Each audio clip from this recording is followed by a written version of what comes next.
Sous une pluie fine et constante, une fillette de 5 ans marchait pieds nus dans les rues sombres, ramassant les miettes abandonnées par ceux qui ne regardaient jamais en bas. C'est alors qu'en passant devant un banc de square recouvert de feuilles mouillées, elle aperçut un homme effondré, plongé dans le silence. Il était pâle, immobile, et dans sa main tremblante, une lettre froissée était sur le point d'être emportée par le vent. Ce qui se passa ensuite allait changer à jamais le destin des deux. Abonnez-vous à la chaîne pour recevoir chaque jour des histoires qui touchent le cœur. Le bureau panoramique, au 40e étage, offrait une vue qui valait des millions.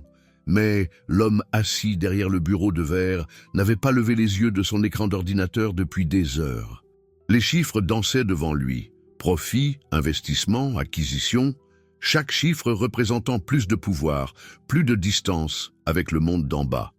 À 42 ans, il avait bâti un empire que peu osaient contester, mais aussi une forteresse que personne ne pouvait pénétrer.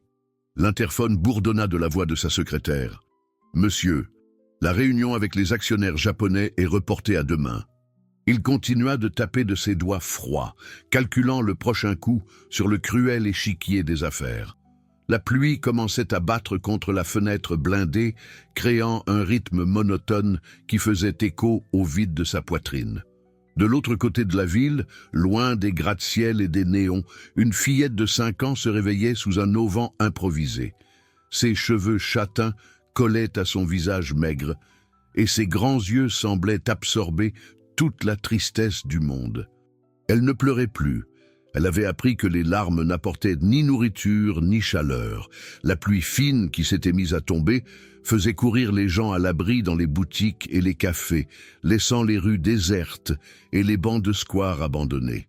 C'était à ces moments-là qu'elle sortait, à la recherche de miettes, de pièces oubliées, de tout ce qui pouvait la faire tenir un jour de plus. Ses pieds nus connaissaient chaque pavé, chaque flaque d'eau où elle devait faire attention. Elle marchait lentement, non par paresse, mais parce qu'elle avait appris que les mouvements brusques effrayaient les gens. Et les gens effrayés ne laissaient rien traîner. Au bureau, l'homme leva enfin les yeux de son écran. Son reflet dans la fenêtre révélait un visage aux traits anguleux, des yeux gris, qui ne manifestaient plus ni surprise ni joie depuis des années. Il se leva, ajusta sa cravate en soie italienne et se dirigea vers le bar privé dans le coin de la pièce. Le whisky lui brûla la gorge, mais ne réchauffa pas la glace qui s'était installée dans son cœur. La secrétaire était partie depuis des heures. L'immeuble était quasiment vide, à l'exception des agents de sécurité nocturne et des équipes de nettoyage qu'il ne remarquait jamais. Il était le propriétaire de tout cela, mais en même temps, il n'appartenait à aucun endroit. Là-bas, la fillette avait trouvé un demi-sandwich jeté près d'une poubelle. Elle l'examina avec soin, retira la partie trop imbibée et mordit lentement, savourant chaque miette comme un festin. Le pain était dur, mais c'était de la nourriture, c'était la survie. Pendant qu'elle mangeait, elle observait les passants qui se hâtaient sous leurs parapluies colorés. Tous semblaient avoir un endroit où aller, quelqu'un qui les attendait. Elle se demandait à quoi cela ressemblait d'avoir un endroit chaud où se réfugier, un lit douillet, quelqu'un qui lui demanderait si elle allait bien. L'homme au bureau termina son 3e verre de whisky et regarda la montre dorée au mur. Minuit. Une autre journée s'achevait, identique aux milliers de jours précédents. Il prit son manteau en laine italienne et se dirigea vers l'ascenseur privatif. Le chauffeur l'attendait dans le parking souterrain, mais ce soir, il déclina ses services. « Je vais rentrer à pied », dit-il sèchement, ignorant le regard surpris de l'employé. Cela faisait des années qu'il n'avait pas marché dans les rues. Il y avait toujours eu des voitures aux vitres teintées, des hélicoptères, des jets privés. Il y avait toujours eu des barrières entre lui et le monde réel. Mais ce soir, quelque chose le poussait à sortir de sa zone de confort. La pluie s'était intensifiée et il remonta le col de son coûteux manteau. Ses pas résonnaient sur l'asphalte mouillé, tandis qu'il marchait sans but précis, suivant simplement un instinct qui le menait loin des quartiers huppés, vers le vieux centre-ville. La fillette avait trouvé refuge sous l'auvent d'une ancienne pharmacie fermée.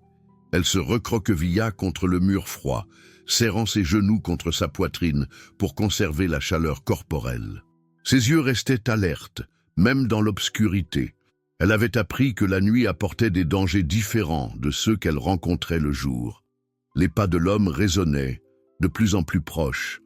Il ne savait pas pourquoi il continuait à marcher, pourquoi il avait quitté le confort de son appartement terrasse pour errer dans les rues désertes. Peut-être était-ce le poids des années de solitude, ou peut-être que le whisky avait brouillé son jugement. Mais quelque chose le tirait en avant, comme si le destin avait tracé un chemin qu'il devait suivre. La pluie continuait de tomber, lavant la ville et préparant le terrain pour une rencontre qui allait changer deux vies à jamais. Deux âmes perdues aux antipodes de la société, sur le point de découvrir que parfois, le destin écrit des histoires qu'aucun d'eux n'aurait pu imaginer. La place était complètement déserte quand l'homme arriva en titubant. Ses pas, auparavant fermes et calculés, vacillaient maintenant comme ceux de quelqu'un portant un poids invisible sur les épaules. L'alcool avait relâché ses défenses, mais n'avait pu endormir la douleur qui grandissait dans sa poitrine comme une plaie infectée. Il s'arrêta devant le banc de bois couvert de feuilles mouillées et se laissa tomber lourdement. La pluie fine lui mouillait le visage, se mêlant à quelque chose qu'il refusait de reconnaître comme des larmes. De la poche intérieure de son manteau, il sortit une feuille de papier jaunie, pliée et repliée tant de fois que les marques semblèrent des cicatrices. Ses mains tremblaient, tandis qu'il dépliait la lettre qu'il portait depuis 5 ans, depuis le jour où il avait trouvé le courage d'écrire des mots qu'il n'avait jamais prononcés à voix haute. L'encre était brouillée par endroits, mais il connaissait chaque phrase par cœur. « De ma fille, commençait la lettre, pardonne-moi de ne jamais t'avoir cherché. J'espère qu'un jour tu sauras que je t'ai aimé, même dans mon absence. » Une femme qui ne lui avait jamais dit qu'elle était enceinte. De l'autre côté de la place, cachée derrière un vieil arbre, la fillette observait cet étranger. Elle avait appris à se méfier des adultes, surtout de ceux qui semblaient différents. Mais il y avait quelque chose dans sa posture courbée, dans la façon dont il tenait ce papier, qui éveilla sa curiosité enfantine. L'homme continuait de lire à voix basse, les mots s'échappant comme des aveux forcés. « J'ai découvert que tu avais été déposé dans un foyer. J'ai essayé de te retrouver, mais on m'a dit que tu t'étais enfui. Je t'ai cherché pendant des mois, j'ai engagé des détectives, j'ai offert des récompenses. Mais tu as simplement disparu, comme si tu n'avais jamais existé. Tout son argent, tout son pouvoir, et il n'avait pas réussi à retrouver une petite enfant. Il n'avait pas réussi à protéger sa propre fille. » La petite s'avança d'un pas, puis d'un autre. Ses pieds nus ne faisaient aucun bruit sur le sol humide. Elle avait développé l'art de se mouvoir comme une ombre, invisible aux yeux du monde adulte. Mais quelque chose chez cet homme brisé l'attirait, comme si elle reconnaissait en lui une douleur similaire à la sienne. « Si tu lis ceci, » continua-t-il, la voix devenue un murmure rauque, « sache qu'il ne passe pas un jour sans que je me demande comment tu vas, si tu as de quoi manger, si quelqu'un s'occupe de toi. Sache que ton père est un lâche qui n'a pas mérité d'avoir une fille comme toi. » Le papier s'envola sur quelques mètres avant de se poser près de ses pieds. La fillette sortit de sa cachette sans réfléchir. Elle courut vers la lettre et la ramassa délicatement, comme si c'était quelque chose de précieux et de fragile. L'homme releva les yeux, surpris, rencontrant le regard curieux de l'enfant. Pendant un instant, le temps sembla s'arrêter. Il vit une fillette maigre, aux vêtements sales et aux cheveux en bataille, mais aux yeux qui brillaient d'une intelligence pure. Elle vit un homme qui, malgré ses vêtements coûteux, semblait aussi perdu et effrayé qu'elle. « C'est à vous ?» demanda-t-elle d'une voix douce, lui tendant la lettre mouillée. Il hocha la tête, incapable de former des mots. Ses mains tremblaient encore plus quand elle s'approcha et reposa le papier sur ses paumes ouvertes. « Vous pleuriez ?» demanda-t-elle, penchant la tête sur le côté avec la curiosité naturelle des enfants. « Les hommes ne pleurent pas, » répondit-il machinalement, la voix râpeuse. « Ma mère disait ça, » dit-elle, s'asseyant sur le bord du banc, gardant une distance respectueuse, mais je la voyais pleurer souvent quand elle pensait que je dormais. L'homme étudiait discrètement le visage de la fillette, cherchant des signes, des indices qui confirmeraient ses soupçons les plus profonds. « Vous habitez dans la rue ?» demanda-t-il finalement. Elle haussa les épaules. « Parfois, Parfois, je trouve des endroits pour dormir. Chaque mot de la fillette était comme un coup de poignard dans sa conscience coupable. « Comment vous appelez-vous » demanda-t-il, sachant que la réponse pourrait changer sa vie à jamais. Elle hésita, se mordant la lèvre inférieure. « Les gens m'appellent de différentes manières, mais ma mère m'appelait par le nom qui est sur mon acte de naissance. » Avec précaution, elle montra le nom imprimé sur son acte de naissance. Quand il lut le nom, le monde s'effondra autour de lui. C'était elle. Après 5 ans de recherche, sa fille était assise à côté de lui sur un banc de square, sous la pluie, au cœur de la nuit. Mais au lieu de la joie, ce qu'il ressentit fut une terreur paralysante. Comment révéler la vérité? Comment expliquer qu'il était le père qui l'avait abandonné sans même connaître son existence? « Ça va, monsieur ?» demanda-t-elle, remarquant qu'il était devenu pâle. Il rangea la lettre dans sa poche et se leva brusquement. « Je dois y aller » murmura-t-il, évitant son regard. « Attendez » l'appela-t-elle, courant après lui. « Vous revenez ?» L'appartement en duplex n'avait jamais paru aussi étouffant. L'homme marchait de long en large dans le salon de marbre, toujours vêtu de ses habits trempés de pluie, incapable de digérer ce qu'il venait de découvrir. Ses mains tremblaient alors qu'il se servait un autre verre de whisky, le liquide ambré se renversant sur le comptoir poli. Elle était là. Sa fille était là, à quelques mètres de lui, et il avait fui comme un lâche. Il tira la lettre humide de sa poche et la posa sur la table basse, lissant les plis avec ses doigts nerveux. Chaque mot qu'il avait écrit semblait se moquer de lui maintenant. « Ton père est un lâche !» Jamais une phrase n'avait été aussi prophétique. Le téléphone sonna, rompant le silence pesant de l'appartement. C'était son avocat particulier, l'homme qui réglait tous ses problèmes avec discrétion et efficacité. « Monsieur, j'ai besoin de vous parler de la situation dont nous avons discuté hier, » dit la voix tendue de l'autre côté de la ligne. « Quelle situation ?» demanda-t-il confus, toujours perdu dans ses pensées sur la fillette. « Les journalistes enquêtent sur votre vie privée. Il y a des rumeurs concernant une enfant. Il vaudrait mieux que nous en discutions en personne. » Pendant ce temps, sur la place froide et mouillée, la fillette continuait de s'asseoir sur le banc, attendant. Elle ne savait pas expliquer pourquoi, mais quelque chose chez cet homme triste avait touché son cœur d'une manière qu'elle n'avait jamais ressentie auparavant. Peut-être était-ce la douleur familière dans ses yeux, ou la manière délicate avec laquelle il avait tenu cette lettre. La pluie avait cessé, mais le froid de l'aube la faisait frissonner. Elle serra ses genoux contre sa poitrine et ferma les yeux, imaginant ce que ce serait d'avoir quelqu'un qui se soucierait de savoir si elle avait froid ou faim. De retour dans son appartement, l'homme ne pouvait détacher son regard de l'acte de naissance qu'il avait mémorisé en quelques secondes. Le nom de la fillette, sa date de naissance, le nom de sa mère, tout correspondait parfaitement aux informations qu'il avait recueillies au cours d'années de recherches infructueuses. Il ouvrit le coffre-fort dissimulé derrière un tableau coûteux et en sortit un épais dossier rempli de documents. Rapport de détective privé, photos de foyer, liste d'enfants disparus, 5 ans de recherches obsessionnelles, 5 ans de culpabilité rongeant son âme. Et maintenant, elle était là, seule dans la rue, tandis qu'il se cachait dans sa tour d'ivoire. Il prit le téléphone et composa le numéro de son chauffeur. « J'ai besoin que vous alliez à la place centrale. Il y a une petite fille là-bas qui pourrait avoir besoin d'aide. » Dans le rêve, l'homme de la lettre était là, lui souriant d'une manière qu'il n'avait jamais souri dans la vie réelle. Le bruit de pas la réveilla. Elle ouvrit les yeux et vit une silhouette familière s'approcher lentement. C'était lui, l'homme de la lettre, mais il portait maintenant un sac à dos et semblait plus déterminé. « Tu es revenu », dit-elle, sans pouvoir cacher le soulagement dans sa voix. Il s'assit à côté d'elle, gardant une distance de sécurité.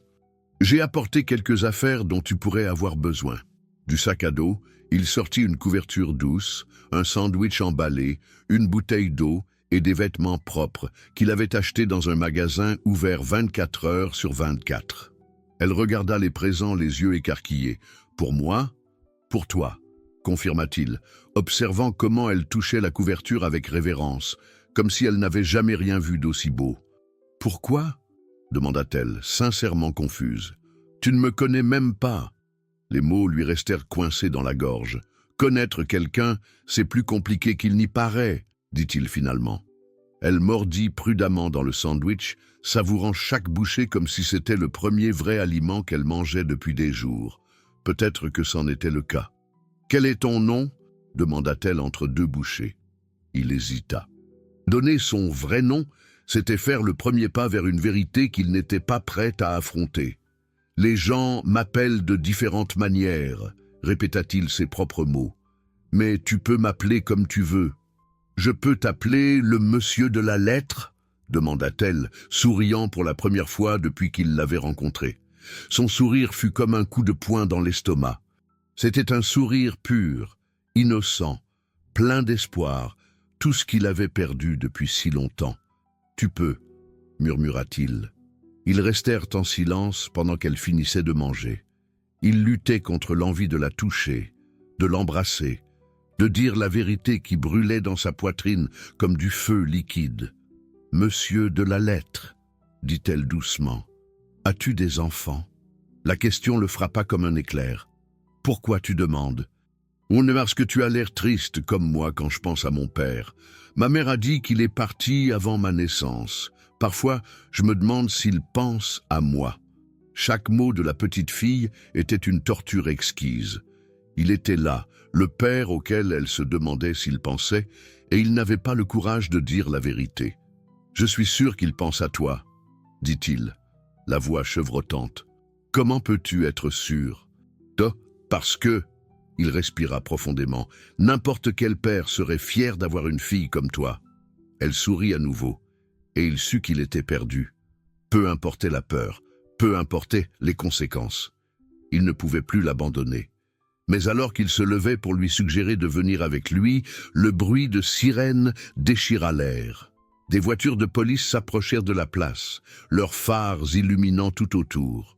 Quelqu'un a dû signaler un homme adulte avec un enfant seul au petit matin, pensa-t-il, la panique lui saisissant la poitrine. « Je dois y aller », dit-il rapidement, rassemblant son sac à dos. « Mais tu viens juste d'arriver », protesta-t-elle, agrippant la manche de son manteau. « Je ne peux pas rester, c'est dangereux. » « Dangereux pour qui ?»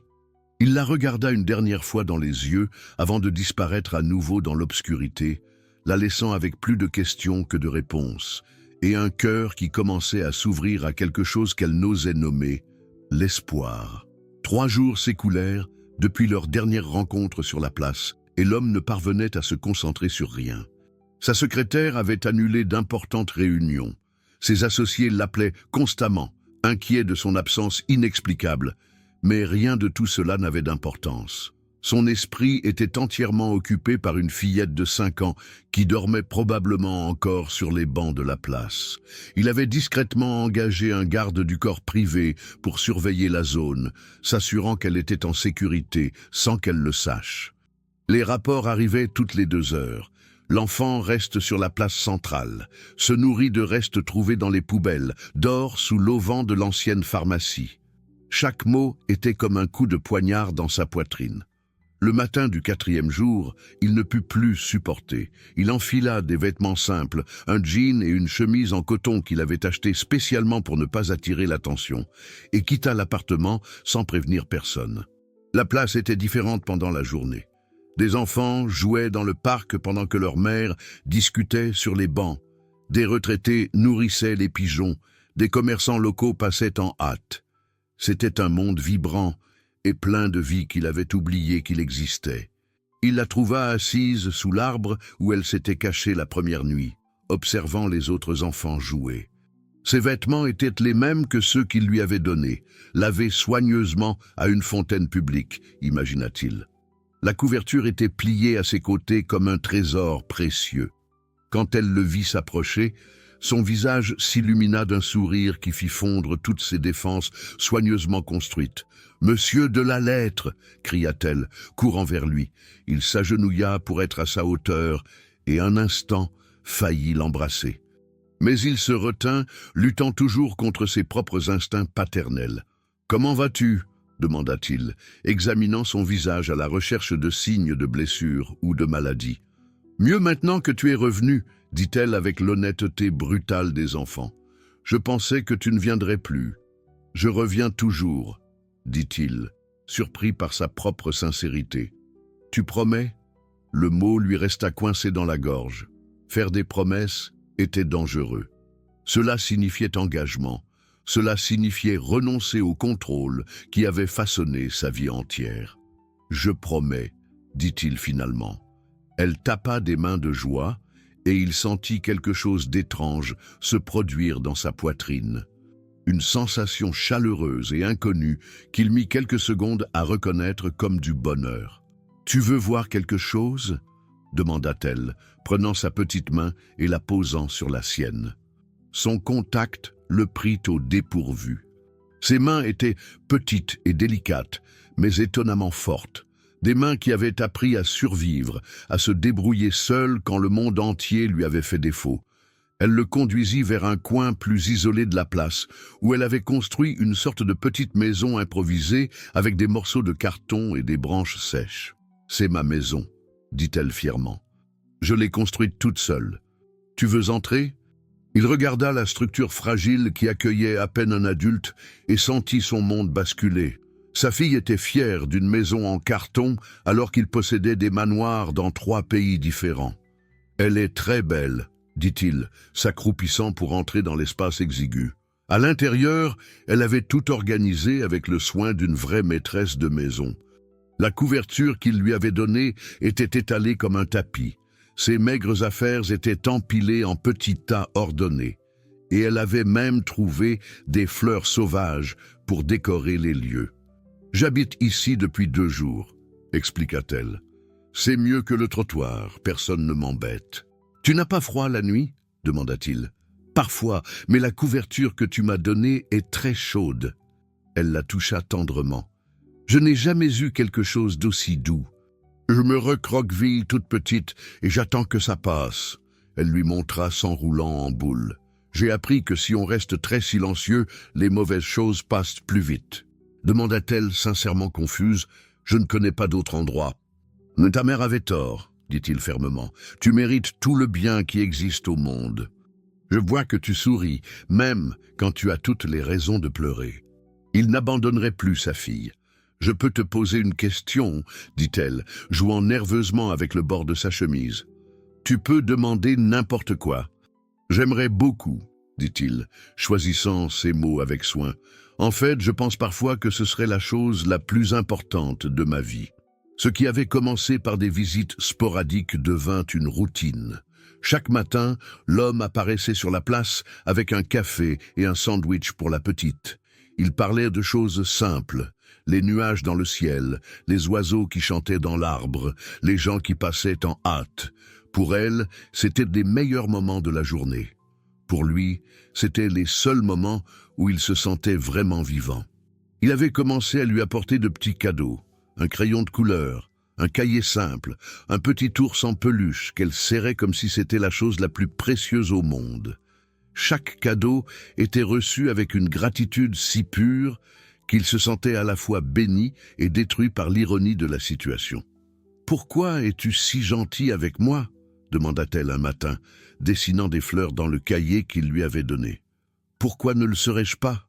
répondit-il, observant comment ses petits doigts tenaient le crayon avec soin, parce que les adultes ne sont pas gentils sans rien attendre en retour. « Tout le monde veut quelque chose, insista-t-elle, mais sans amertume, juste comme quelqu'un qui constate un fait de la vie. Alors, qu'est-ce que tu penses que je veux ? Une enfant de 5 ans avait diagnostiqué en quelques secondes ce qu'il lui avait fallu des décennies pour comprendre sur lui-même. « Et ça a marché ?»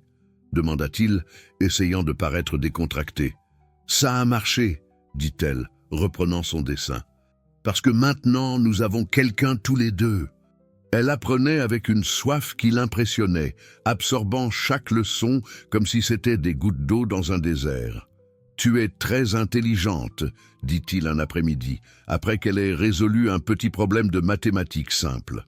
« Ma mère disait que j'étais bête, » répondit-elle automatiquement. « Ta mère avait tort sur beaucoup de choses, » dit-il plus durement qu'il ne l'avait voulu. Elle le regarda surprise. Tu n'aimais pas ma mère? C'était sa fille, et il l'aimait d'une intensité qui le terrifiait.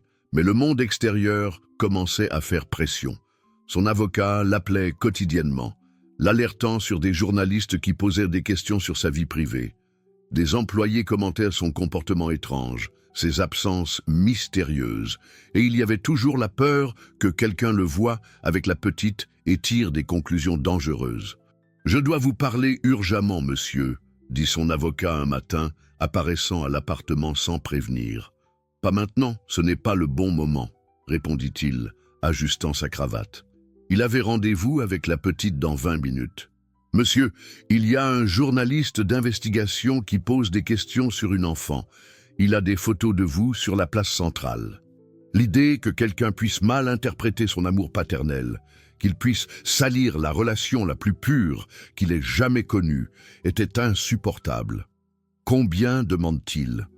Il pourrait couper tous les liens avec la petite et retourner à sa vie d'avant. Ou il pourrait faire quelque chose qu'il n'avait jamais fait auparavant, dire la vérité. Et si je lui expliquais qu'elle est ma fille? Demanda-t-il finalement. L'avocat faillit recracher son café. Monsieur? Il y aurait des questions légales de garde, des enquêtes sur les raisons pour lesquelles elle vivait dans la rue, une possible accusation de négligence. Prenez rendez-vous avec les services sociaux, dit-il soudainement. Monsieur? Peut-être bien qu'il l'avait, mais pour la première fois de sa vie, il était prêt à se battre pour quelque chose qui comptait vraiment. Préparez les papiers, dit-il, en prenant son manteau, et annulez tous mes rendez-vous. J'ai une fille qui m'attend.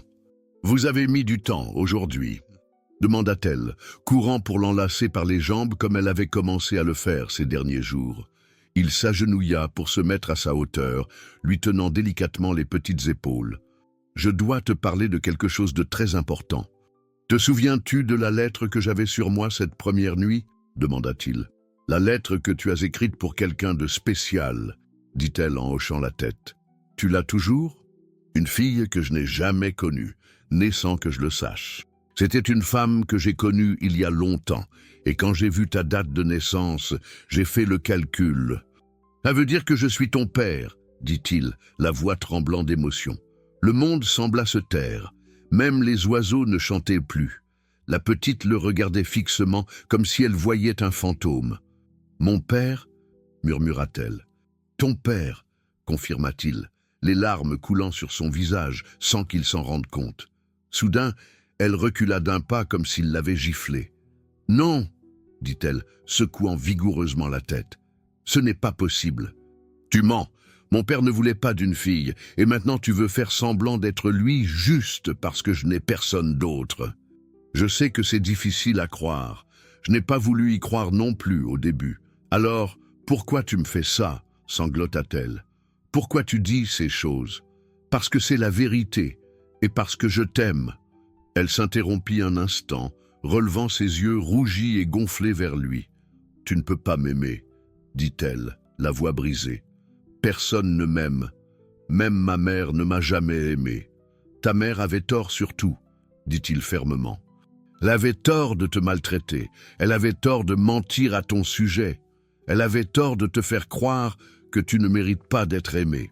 Mais si tu es vraiment mon père, » dit-elle en s'essuyant le nez sur la manche de son pull, « pourquoi as-tu mis si longtemps à me retrouver? Parce que je ne savais pas où chercher. J'ai engagé des détectives, j'ai offert des récompenses, j'ai cherché dans tous les centres d'accueil de la ville. Tu avais disparu sans laisser de traces. Je me suis enfuie du centre quand j'avais 4 ans, dit-elle doucement. Les gens là-bas étaient méchants avec moi. » Son cœur se serra à l'idée de sa fille, encore plus petite qu'elle ne l'était, s'enfuyant pour vivre dans la rue parce que le centre était pire que la rue. « Si tu m'as vraiment cherché, » dit-elle avec hésitation, « alors, tu me voulais vraiment? Plus que tout au monde, » dit-il, tendant lentement la main. « Tu es la chose la plus importante qui me soit jamais arrivée. » Elle regarda sa main tendue un long moment avant de s'approcher doucement et de toucher ses doigts avec les siens. « Je peux voir la lettre ?» demanda-t-elle. Il déplia le papier avec soin et lut à voix haute. « Ma fille, pardonne-moi de ne jamais t'avoir cherché. J'espère qu'un jour tu sauras que je t'ai aimé, même dans mon absence. J'ai découvert que tu avais été déposé dans un centre d'accueil. J'ai essayé de te retrouver, mais on m'a dit que tu t'étais enfui. Je t'ai cherché pendant des mois. » Il continua de lire jusqu'à la fin. « Si tu lis ceci, sache que pas un jour ne passe sans que je me demande comment tu vas.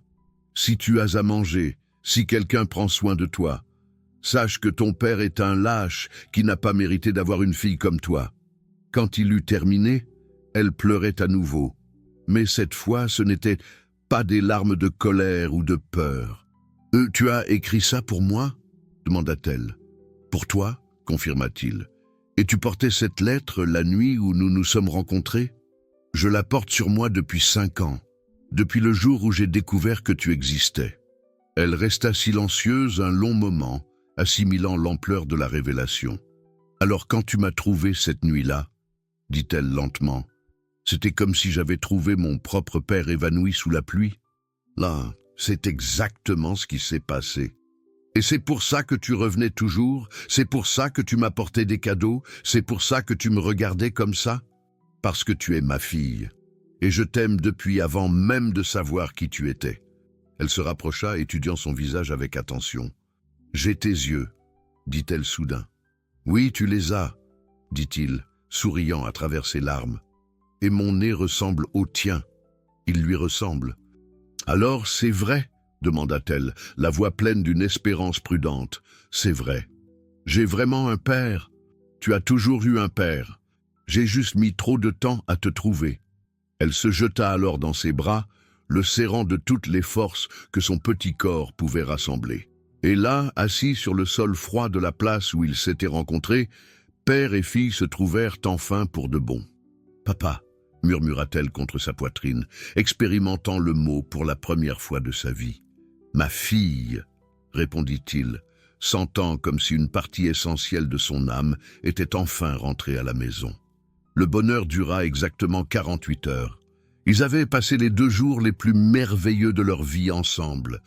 Elle avait dormi dans son appartement pour la première fois, ébahie par le lit douillet, la salle de bain avec eau chaude, le réfrigérateur rempli de nourriture. Lui avait observé chacune de ses réactions comme s'il découvrait le monde à travers de nouveaux yeux. « Papa, » dit-elle le matin du 3e jour, s'habituant encore aux mots, « je peux rester ici pour toujours ?»« Pour toujours », promit-il en servant des crêpes pour le petit déjeuner. C'est à ce moment-là que la sonnette retentit. Il ouvrit la porte pour trouver 2 assistantes sociales, un huissier de justice et 2 policiers. Son avocat était derrière eux, une expression de panique sur le visage. « Monsieur », dit l'assistante sociale la plus âgée, lui montrant une ordonnance du tribunal, « nous avons une plainte pour enlèvement de mineurs. Nous devons emmener l'enfant immédiatement. » Son monde s'effondra. « Enlèvement? C'est ma fille !»« Pas selon les registres officiels, » dit l'huissier. « Il n'y a aucun document prouvant la paternité et l'enfant a été trouvé en situation de vulnérabilité sous vos soins. » La petite fille apparut dans le salon, toujours en pyjama, serrant l'ours en peluche qu'il lui avait donné. Ses yeux s'écarquillèrent en voyant tous ces étrangers en uniforme. « Papa ?» dit-elle, courant se cacher derrière lui. « Qui sont ces gens ?»« Ce sont des gens venus nous rendre visite, » dit-il, essayant de garder la voix calme. « Mais tout va bien. »« Mon enfant ?» dit l'assistante sociale en s'agenouillant, « nous sommes venus te chercher pour t'emmener dans un endroit sûr. »« Je suis déjà dans un endroit sûr, » répondit-elle, agrippant plus fort la jambe de son père. « Je suis avec mon papa. Ma chérie, cet homme n'est pas ton père. Il t'a emmené de la rue et il a inventé cette histoire. » La petite fille regarda son père, les yeux pleins de larmes. « Tu m'as menti ? » ?»« Non, » dit-il désespérément. « Je ne t'ai jamais menti. Je suis ton vrai père. »« Monsieur, s'il vous plaît, ne compliquez pas les choses, » intervint l'un des policiers. « L'enfant doit venir avec nous maintenant. »« Non !» cria-t-elle, courant vers son père et lui serrant la taille. « Je ne veux pas y aller. C'est mon papa. Il m'aime. » L'assistant social le plus jeune s'approcha lentement. « Nous savons que tu l'aimes bien, ma chérie, mais il ne peut pas s'occuper de toi comme ça, sans autorisation. Il s'est occupé de moi dans la rue quand personne d'autre ne s'en souciait. » cria-t-elle. Il m'a donné à manger, il m'a donné un ours en peluche, il m'a appris à écrire mon nom. Et c'était très gentil de sa part, dit l'assistante sociale la plus âgée. Mais maintenant, tu dois venir avec nous. Je ne viens pas, hurla la petite fille, s'accrochant à son père avec désespoir. Il s'agenouilla et lui tint le visage entre les mains. Écoute-moi, mon amour. Parfois, les adultes doivent régler des choses compliquées. Mais je te promets que je viendrai te chercher. Tu as promis qu'on resterait ensemble pour toujours, pleura-t-elle. Et on restera. Ce n'est que temporaire. Je ne te crois pas, cria-t-elle, le repoussant. Les adultes mentent toujours. Ma mère a menti, et maintenant tu mens aussi. Ces mots furent comme des coups de poignard dans son cœur. La voix retombée dans la méfiance qu'il avait tant œuvré à guérir était intolérable. « S'il te plaît, crois-moi, » supplia-t-il. « Je ferai tout pour te ramener. » Mais elle était déjà emportée par les assistantes sociales, criant et se débattant. « Papa !» hurla-t-elle en s'éloignant. « Papa, ne me laisse pas partir !» La porte se referma et le silence qui suivit fut assourdissant. Il s'effondra au sol, dévasté. Son avocat s'approcha prudemment. « Monsieur, je peux vous expliquer ce qui s'est passé. Le journaliste qui tentait de vous faire chanter a décidé qu'il serait plus rentable de vendre l'histoire au tabloïd. L'article est paru ce matin avec le titre « Milliardaire enlève une enfant des rues pour son plaisir personnel ». Il ne put même pas répondre. La seule chose qui comptait était que sa fille lui avait été arrachée, pensant qu'il lui avait menti. « Les réseaux sociaux sont en ébullition », continua l'avocat. « Il y a des manifestations devant l'immeuble. La presse demande votre arrestation. Et le pire, qu'est-ce qui pourrait être pire que ça ?» demanda-t-il, la voix brisée. « L'enfant est ramené dans le même foyer d'où elle s'est enfuie il y a 1 an. Et selon la loi, sans preuve de paternité, vous ne pouvez même pas lui rendre visite. » Il regarda l'appartement vide, son lit encore défait, l'assiette de crêpes qu'elle n'avait pas finie. « Combien de temps prendra le test ADN ?» demanda-t-il. « 3 semaines. Mais monsieur, même avec la preuve de paternité compte tenu de la situation actuelle, il est probable que le juge vous juge inadapté à la garde. Pourquoi ? Parce que vous avez permis à une enfant de 5 ans de vivre dans la rue pendant des semaines tout en construisant une relation avec elle, au lieu de saisir immédiatement les autorités compétentes. » Il ferma les yeux, comprenant le cruel piège du destin. En essayant de protéger sa fille du traumatisme de découvrir qui il était, il avait créé une situation qui semblait désormais impossible à résoudre. Et maintenant ? Maintenant, nous nous battons. Nous préparons un dossier solide, montrons vos intentions sincères, prouvons que vous pouvez lui offrir un foyer stable. Et pendant ce temps, elle est dans cet endroit horrible, pensant que je l'ai abandonnée à nouveau. « Monsieur, partez !»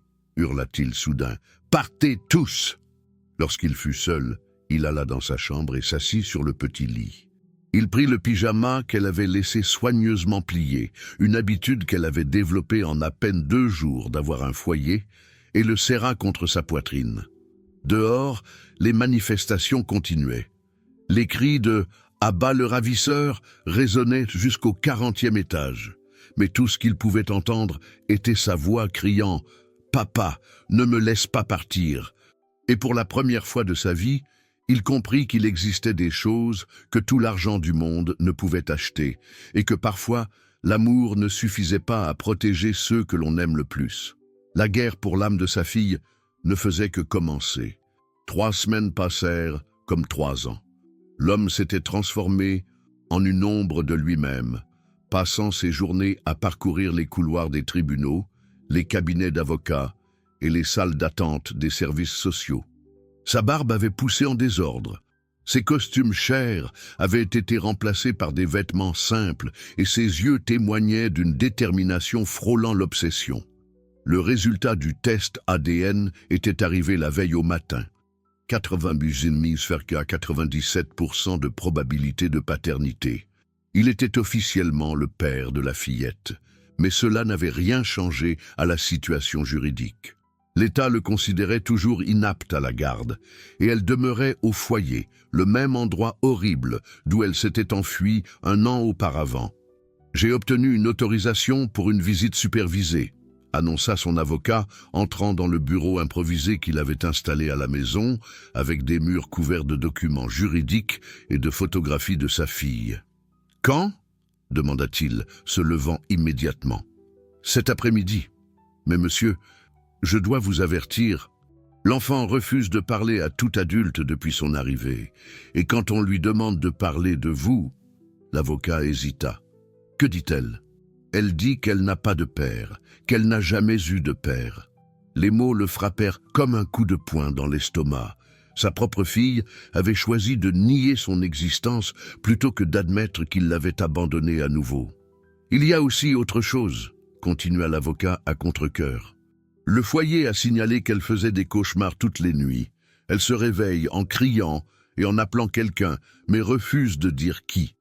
Il ferma les yeux, imaginant sa petite fille effrayée, seule dans un endroit qu'elle détestait, pensant avoir été abandonnée par la seule personne qu'elle avait appris à aimer. « Il y a une autre complication, » dit l'avocat. « Une famille aisée s'est montrée intéressée par son adoption.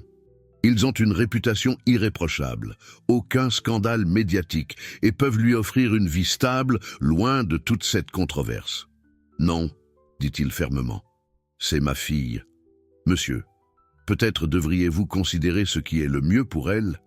Ce qui est le mieux pour elle, c'est d'être avec son père, » s'exclama-t-il. « Je n'ai pas abandonné quand elle vivait dans la rue. Je n'abandonnerai pas maintenant. » L'avocat soupira. « Alors nous avons beaucoup de travail. Le juge a accepté d'entendre votre affaire, mais seulement si vous pouvez prouver 3 choses. Premièrement, que vous pouvez offrir un environnement stable. Deuxièmement, que vous comprenez les besoins spécifiques d'un enfant traumatisé. Et troisièmement, qu'elle veut vivre avec vous. Et étant donné qu'elle nie avoir un père, elle voudra, dit-il avec une conviction qu'il ne ressentait pas. Il faut juste lui rappeler qui nous sommes quand nous sommes ensemble. 2 heures plus tard, il était assis dans une salle froide et blanche du foyer, attendant. L'assistante sociale lui avait expliqué les règles. 15 minutes, conversation supervisée, aucun contact physique tant que l'enfant ne montrerait pas de confort. Quand la porte s'ouvrit et qu'elle entra, il eut l'impression d'avoir reçu une balle dans la poitrine. Elle était plus petite qu'il ne s'en souvenait, plus maigre, avec des cernes profondes et des cheveux ternes. Elle portait un uniforme gris du foyer qui la rendait encore plus fragile. Mais le pire de tout était ses yeux, qui brillaient autrefois de curiosité et d'espoir, semblaient maintenant morts, vides. « Bonjour », dit-il doucement. Elle le regarda un instant sans montrer aucune reconnaissance, ni émotion. Puis elle s'assit sur la chaise la plus éloignée de la table et fixa ses propres mains. « Comment vas-tu » demanda-t-il. Silence. « J'ai apporté quelque chose pour toi. » Il posa sur la table l'ours en peluche qu'elle avait laissé dans l'appartement. Elle le regarda un instant et il vit une étincelle dans ses yeux. Mais ensuite, elle tourna le visage. « Tu te souviens de ce dont on parlait sur la place » tenta-t-il. « Des nuages, des oiseaux ?» Rien. « Tu te souviens comment tu m'as appris que si on restait sage, les choses difficiles passaient plus vite ?» Cette fois, elle le regarda, mais avec une expression qu'il n'avait jamais vue auparavant. Une rage pure. « Tu as menti !» dit-elle enfin, la voix rauque d'avoir trop pleuré. « Je ne t'ai jamais menti. Tu as dit qu'on resterait ensemble pour toujours. Et on restera. Je me bats pour te ramener. Tu mens encore, dit-elle, se remettant à fixer ses mains. Comme ma mère mentait. Je ne suis pas comme ta mère. Si, tu l'es. Les adultes mentent toujours. Ils promettent des choses, et puis ils partent. L'assistante sociale intervint. Le temps est presque écoulé. Le désespoir le submergea. 15 minutes n'étaient pas suffisantes pour effacer 3 semaines d'abandon perçu. « S'il te plaît, écoute-moi, » dit-il, se penchant en avant. « Tu te souviens de la lettre ? La lettre que je t'ai écrite avant même de te connaître ? Elle arrêta de tripoter ses mains. J'ai gardé cette lettre pendant 5 ans, en pensant à toi tous les jours, en te cherchant dans chaque rue, dans chaque foyer. Tu crois que quelqu'un ferait ça si elle ne t'aimait pas vraiment? Tu es parti, murmura-t-elle. Je ne suis pas parti. Ils m'ont forcé à partir. Et depuis, chaque jour, chaque heure, je me suis battu pour revenir vers toi. Pourquoi ça a pris autant de temps? Parce qu'il y a des règles que j'ignorais. Parce que j'ai dû prouver que je suis bien ton père. Parce que j'ai dû montrer au monde entier que tu es la personne la plus importante de ma vie. Elle releva enfin les yeux pour croiser les siens. J'ai fait des cauchemars, dit-elle à voix basse. Je sais, j'ai fait des cauchemars aussi. Je rêvais que tu pensais que je t'avais abandonné. Je le pensais. Et c'était le pire sentiment de ma vie. Parce que je t'aime plus que je n'ai jamais aimé personne. Et te perdre, c'était comme perdre la moitié de mon cœur. Des larmes commencèrent à couler sur son visage. Tu promets que tu ne me laisseras plus jamais? Je promets que je me battrai tous les jours pour être avec toi. Le temps est écoulé, annonça l'assistante sociale. Non! Cria la petite fille soudainement, se levant de sa chaise. Il vient juste d'arriver.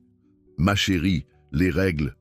Je me moque des règles, cria-t-elle, courant vers son père. Il la prit dans ses bras, ignorant les protestations de l'assistante sociale, et la serra de toutes ses forces. Tu m'as tellement manqué, murmura-t-il à son oreille. Toi aussi, sanglota-t-elle contre son cou. Papa, sors-moi d'ici, s'il te plaît, sors-moi d'ici. Je vais te sortir, je promets que je vais te sortir. Monsieur, vous devez la reposer, insista l'assistante sociale.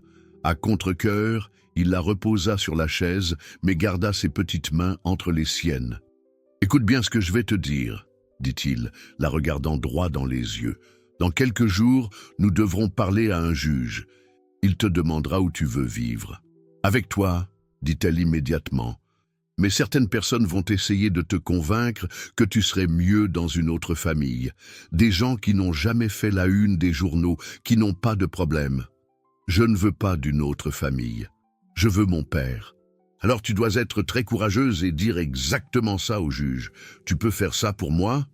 Je peux faire n'importe quoi pour toi, papa. » Quand il est parti 10 minutes plus tard, elle a pressé son visage contre la fenêtre grillagée du foyer, le regardant s'éloigner. Mais cette fois, au lieu du désespoir, elle ressentait quelque chose qu'elle n'avait pas ressenti depuis des semaines, de l'espoir. Pendant ce temps, dans la voiture, il a appelé son avocat. « Fixez l'audience le plus tôt possible, » dit-il, « et trouvez tout ce que vous pouvez sur cette famille qui veut l'adopter. S'ils croient pouvoir me prendre ma fille, ils vont découvrir à qui ils ont affaire. » Pour la première fois depuis 3 semaines, il a souri. La guerre n'était pas terminée, mais il avait retrouvé sa raison de se battre. Le tribunal était bondé. Des journalistes remplissaient les premières rangées. Des militants des droits de l'enfant occupaient un côté de la salle, et des curieux s'entassaient sur les bancs du fond. Les flashs des appareils photo étaient constants, créant une ambiance de cirque qui lui donnait la nausée. Il s'est assis à la table de la défense, vêtu d'un costume simple et d'une cravate discrète, suivant le conseil de son avocat de paraître plus humain, moins businessman. À ses côtés, une pile de documents racontait l'histoire de ces 3 derniers mois, bilan psychologique, rapport d'assistante sociale, lettre de recommandation d'employés attestant de son changement de comportement et un plan détaillé de la manière dont il comptait s'occuper de sa fille. De l'autre côté de la salle, le couple qui voulait adopter la petite fille semblait tout droit sorti d'un magazine de famille parfaite. Lui, un médecin respecté. Elle, une professeure d'université. Pas de scandale, pas de fortune controversée, pas de gros titres de journaux. Tout ce qu'il n'était pas. Que tous se lèvent pour l'honorable juge Martinez, annonça le greffier. Le juge était un homme plus âgé, aux cheveux grisonnants et à l'expression sévère, connu pour ses décisions basées uniquement sur le bien-être de l'enfant, indépendamment de la volonté des adultes concernés. « Nous sommes réunis aujourd'hui pour déterminer la garde de la mineure, » commença-t-il, ajustant ses lunettes. « Il s'agit d'un cas extraordinaire qui a attiré l'attention nationale, mais je tiens à préciser que je ne me soucie pas de l'opinion publique. Ma seule préoccupation est l'avenir de cet enfant. » L'avocat de la famille adoptive prit la parole le premier, peignant un tableau idyllique de la vie qu'il pourrait offrir. Une maison en banlieue, une école privée, une stabilité émotionnelle, loin de toute la controverse entourant le père biologique. « Votre honneur, » dit l'avocat avec éloquence, « cet enfant a déjà subi suffisamment de traumatisme. Elle a besoin de paix, pas de plus de drame. Mes clients peuvent lui offrir un foyer où elle n'apparaîtra plus jamais dans les gros titres des journaux. » Des murmures d'approbation résonnèrent dans la salle. Puis ce fut le tour de son avocat. « Votre honneur, aucun substitut, aussi bien intentionné soit-il, ne peut remplacer l'amour d'un père véritable. Mon client a commis des erreurs, oui, mais ce sont les erreurs d'un homme désespéré, essayant de protéger une fille qu'il pensait avoir perdue à jamais. » Il présenta les preuves. Les 5 années de recherche obsessionnelle, les rapports de détectives privés, les milliers d'euros dépensés pour essayer de la retrouver. La lettre jaunie fut présentée comme pièce à conviction, chaque mot lu à voix haute dans le tribunal silencieux. « Votre honneur, » continua l'avocat, « mon client n'est pas un homme parfait, mais c'est le père de cet enfant, et l'amour qu'il lui porte est incontestable. » Le juge fit ensuite appel à l'assistante sociale qui avait suivi le dossier. « Selon votre opinion professionnelle, » demanda-t-il, « quel environnement serait le meilleur pour l'enfant ?» La femme hésita. « Votre honneur, les 2 options ont des mérites. La famille adoptive offre stabilité et anonymat. Le père biologique offre quelque chose de plus difficile à quantifier. Soyez plus précise. J'ai observé l'interaction entre eux. Et quand il a réalisé qu'il ne pouvait pas continuer ainsi, il a pris la décision de se montrer, même en connaissant les risques. » Le juge hocha la tête pensif. « Je veux entendre l'enfant maintenant. » Un lourd silence s'abattit sur la salle lorsqu'elle entra.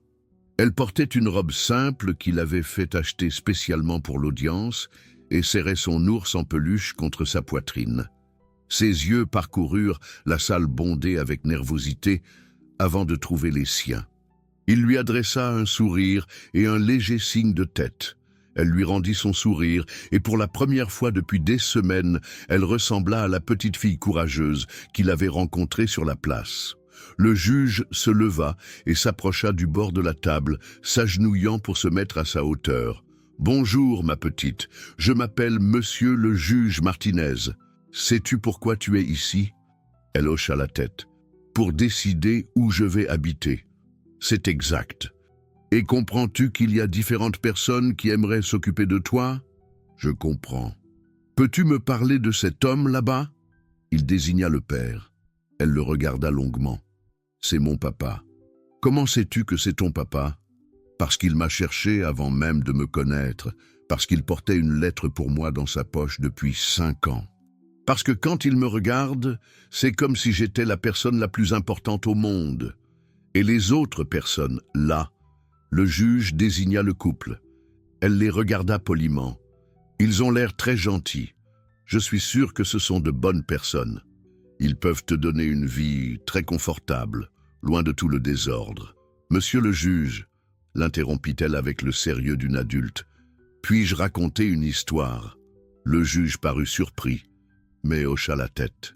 Quand j'habitais dans la rue, je voyais passer des familles, de belles familles, avec des vêtements propres, des voitures chères, et je me disais, j'aimerais avoir une famille comme ça. Mais quand j'ai rencontré mon papa, j'ai compris que je me trompais.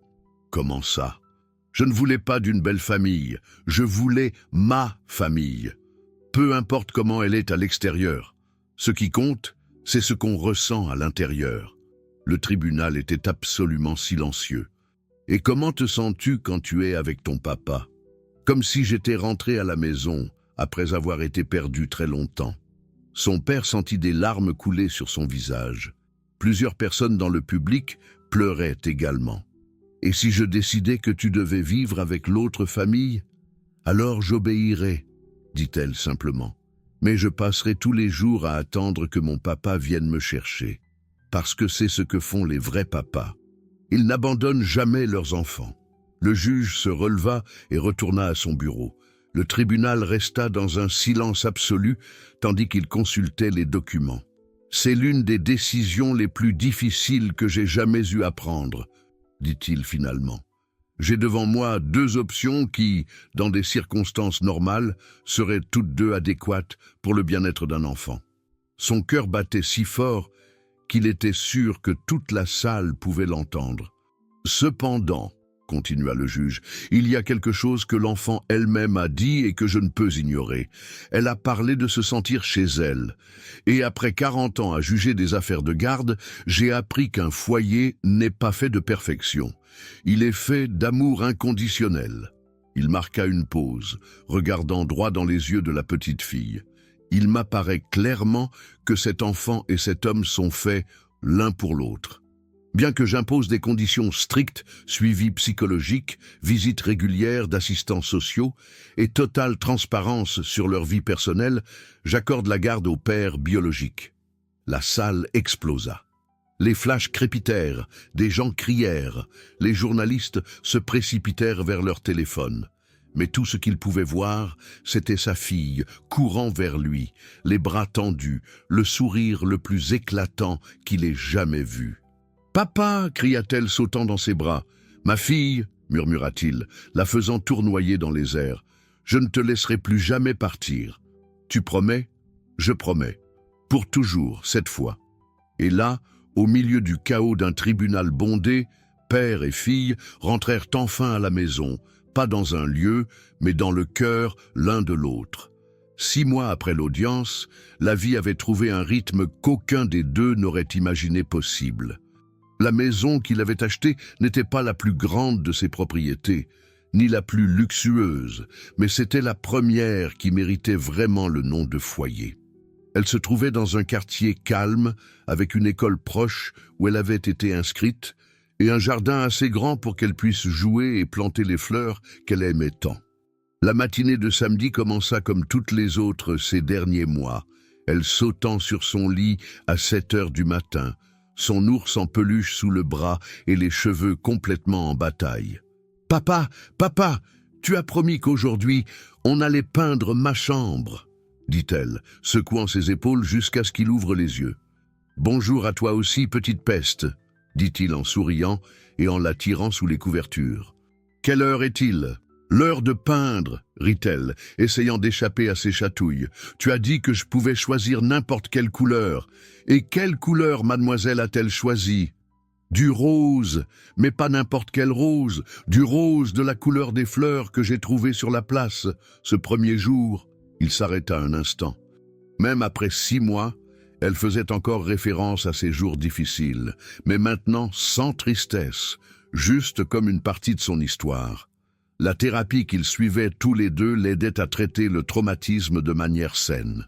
« Du rose de la couleur des fleurs de la place », répéta-t-il solennellement. « C'est donc une couleur très spéciale.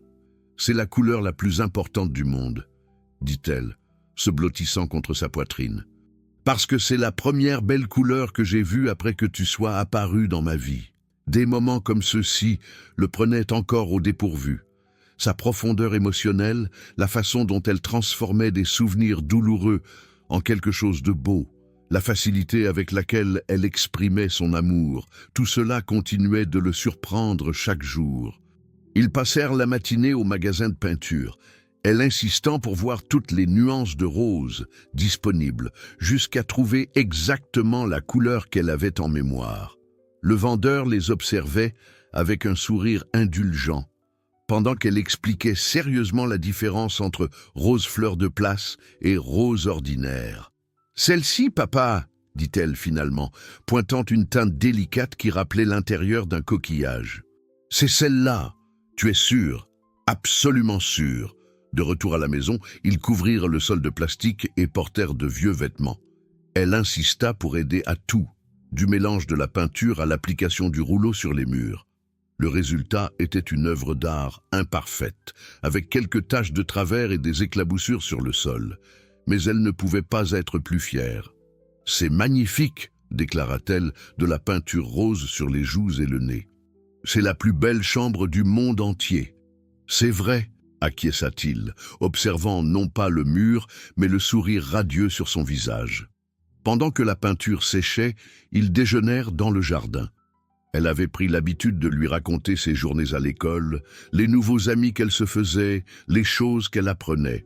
Ce jour-là, l'histoire portait sur une présentation que la classe allait faire sur la famille.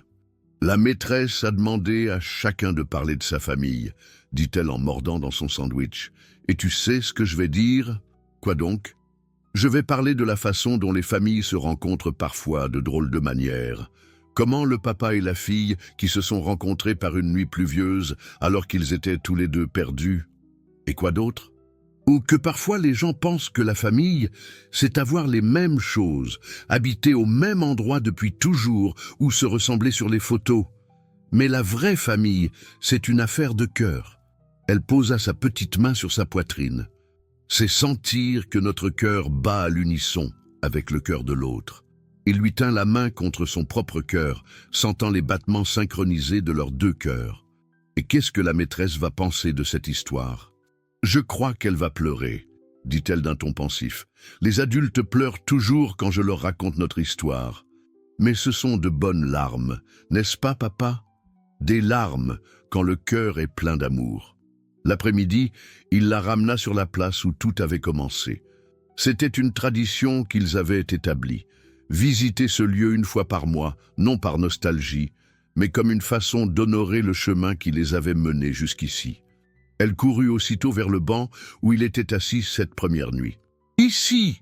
dit-elle en tapotant l'assise en bois. « C'est ici que tout a commencé !» Ils s'assirent côte à côte, observant d'autres familles jouer dans l'air de jeu. Des enfants courir après les pigeons, des couples de jeunes gens main dans la main.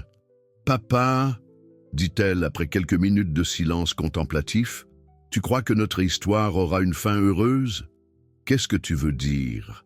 Dans les films, après que les gens se soient rencontrés et soient heureux, il y a écrit « fin à l'écran ». Mais dans la vraie vie, comment on sait quand on est arrivé à la fin heureuse? Il réfléchit attentivement avant de répondre. « Tu sais ce que je pense? Je pense que la fin heureuse, ce n'est pas un endroit où l'on arrive. C'est quelque chose qu'on choisit tous les jours. » Comment ça? Eh bien, tous les jours, je me réveille et je choisis de t'aimer. Je choisis de prendre soin de toi. Je choisis d'être le meilleur père que je puisse être. Et toi, tu choisis de m'aimer en retour. Tu choisis de me faire confiance. Tu choisis de faire partie de notre famille. Et quand nous faisons ces choix ensemble, c'est une journée de fin heureuse. Elle hocha la tête sérieusement. Alors, on peut avoir une fin heureuse pour toujours, tant que nous continuerons à nous choisir l'un l'autre. Je te choisirai toujours, papa. Et je te choisirai toujours, ma fille. En rentrant à la maison, elle lui prit la main et commença à la balancer d'avant en arrière, comme elle le faisait quand elle était particulièrement heureuse. « Papa, je peux te poser une question? Toujours? Tu gardes encore cette lettre ?» Il sourit. « Tu veux la voir ?» Elle acquiesça avec enthousiasme. Il sortit de sa poche la lettre jaunie, désormais encore plus fragile après tous ces mois. « Pourquoi vous la gardez encore? Vous m'avez déjà trouvé. Parce qu'elle me rappelle quelque chose d'important. » « Quoi donc? » « Elle me rappelle que l'amour est plus fort que la distance, plus fort que le temps, plus fort que tout ce qui tente de le séparer. J'ai écrit cette lettre quand je ne savais pas où tu étais, quand je ne savais pas si je te verrais un jour. Mais l'amour que je ressentais était réel, malgré tout. Et maintenant, l'amour est encore plus réel. Parce que ce n'est plus seulement un sentiment dans mon cœur. C'est toi qui cours m'enlacer quand je rentre du travail. C'est toi qui chantes sous la douche. C'est toi qui t'endors sur mes genoux quand on regarde un film. C'est toi qui es exactement comme tu es. Elle arrêta de marcher et se tourna pour le regarder. « Papa, est-ce que vous pouvez m'apprendre à écrire une lettre? » « Pour qui? Pour vous. Une lettre qui dise tout ce que je ressens, mais que parfois je ne sais pas comment exprimer. » Ce soir-là, après le dîner et la lecture d'histoires au lit, ils s'assirent à la table de la cuisine avec du papier et un crayon. Elle dictait pendant qu'il écrivait, Cher papa, mon nom est... Elle dit son nom complet, y compris le nom de famille qu'il avait officiellement adopté. Je suis vraiment ta fille, pas seulement sur le papier, mais dans mon cœur aussi. Je voulais te dire merci de ne pas avoir abandonné pour me chercher, même quand j'étais perdu. Merci d'avoir gardé cette lettre si longtemps. Merci d'avoir vu que j'étais spécial, même quand j'étais sale et affamé. Mais plus que tout, merci de m'avoir appris que l'amour, ce n'est pas être parfait. C'est ne pas lâcher la main l'un de l'autre, même quand ça devient difficile. Je t'aime plus que les étoiles dans le ciel, plus que toutes les glaces du monde, plus que la couleur rose des fleurs de la place. Ta fille pour toujours, son prénom, PS. Vous pouvez aussi garder cette lettre dans votre poche. Quand elle eut fini d'écrire, ils pleuraient tous les deux. Il plia soigneusement la lettre et la mit dans sa poche à côté de l'autre. « Maintenant, j'en porte deux, dit-il. La lettre du père qui cherchait sa fille et la lettre de la fille qui a trouvé son père. » Avant de se coucher, elle eut une dernière question. « Papa, si vous pouviez revenir en arrière et changer quelque chose de notre histoire, est-ce que vous le feriez ?» Il pensa à toutes ces années de souffrance, aux nuits qu'elle avait passées dans le froid et la faim, aux mois de séparation et de douleur. Il pensa à toutes les difficultés qu'il rencontrerait encore, à toutes les personnes qui se demanderaient encore s'ils étaient vraiment faits l'un pour l'autre. « Je ne changerai rien, » dit-il finalement, « parce que chaque chose difficile que nous avons traversée nous a menés jusqu'ici. Et ici, c'est exactement là où nous devons être. Même les moments tristes, surtout les moments tristes, parce que ce sont eux qui nous ont appris la valeur des moments heureux. » Elle se blottit contre lui, satisfaite de sa réponse. « Alors notre histoire est parfaite comme elle est, n'est-ce pas? Notre histoire est parfaite parce qu'elle est la nôtre. » 2 ans plus tard, par un après-midi ensoleillé de printemps, ils étaient de retour sur la place. Mais cette fois, il n'était pas seul. Il avait fondé une association pour aider les enfants des rues et elle avait insisté pour en être la conseillère officielle des enfants, comme elle aimait à se présenter. « Tu te souviens quand tu as dit que la fin heureuse est un choix que l'on fait tous les jours ?» demanda-t-elle, observant les autres enfants qui recevaient désormais de l'aide grâce à leur association. « Je m'en souviens. Je crois que j'ai découvert autre chose sur les fins heureuses. » Quoi donc? Une fin heureuse, c'est aussi quand on prend le bonheur qu'on a reçu et qu'on le partage avec d'autres. Il regarda sa fille, maintenant âgée de 7 ans, forte, sûre d'elle, pleine de compassion, et il sut qu'elle avait appris la leçon la plus importante de la vie, que le véritable amour se multiplie toujours lorsqu'il est partagé. « Tu as raison, » dit-il en lui donnant un baiser sur le sommet de la tête. « C'est exactement ça. » Et là, sur la place où un père désespéré avait retrouvé sa fille disparue, où 2 âmes solitaires avaient découvert qu'elles s'appartenaient, ils continuèrent d'écrire leur histoire. Plus une histoire de perte et de recherche, mais une histoire d'amour qui se répandait à travers le monde, une enfance sauvée à la fois. Car parfois, les lettres que nous n'envoyons jamais trouvent leur destin de manière que nous n'aurions jamais imaginée. Et parfois, l'amour que nous pensions avoir perdu à jamais attendait juste le bon moment pour nous retrouver. La pluie avait cessé depuis longtemps, mais l'histoire qui avait commencé cette nuit-là, lors de la tempête, continuerait pour toujours, non pas avec une fin, mais avec un nouveau départ chaque jour où il choisirait, encore une fois, de s'appartenir. Et dans sa poche, 2 lettres reposaient côte à côte, l'une d'un père qui n'avait jamais cessé de chercher et l'autre d'une fille qui n'avait jamais cessé de croire que le véritable amour trouve toujours son chemin vers la maison. Si cette histoire t'a touché, abonne-toi à la chaîne et active les notifications pour recevoir de nouvelles histoires chaque jour. Qu'aurais-tu fait à la place du millionnaire? Commente ci-dessous et partage cette histoire avec quelqu'un de spécial.